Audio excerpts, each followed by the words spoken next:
என்ன எல்லாரும் பெருமாளை பிரார்த்திக்க அப்பதான் வராகாவதாரம் நிகழ்ந்தது. அவர் போய் ஹிரண்யாக்ஷனோடைய போரிட்டு ஹிரண்யாக்ஷனை முடித்தார். வராகப் பெருமானுடைய சரித்திரம் முழுக்க 3வது ஸ்கந்தத்திலே.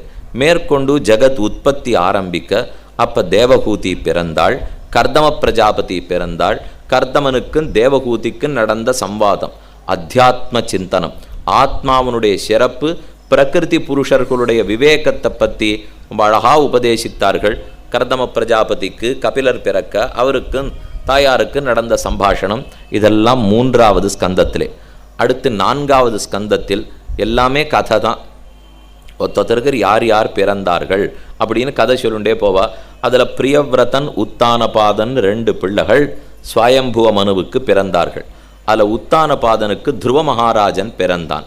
துருவ சரித்திரம் உங்கள் எல்லாருக்கும் தெரியும். தாப்பனார் மடியில் உட்காரன்னு போனால் உட்காரக்கூடாதுன்னு மாற்றாந்தாய் தடுத்தாள். கோபம் வந்தது பிள்ளைக்கு. காட்டுக்கு போனான், தபஸ் பண்ணினான், பெரும சாட்சாத்காரன் பெருமானை பண்ணினான்.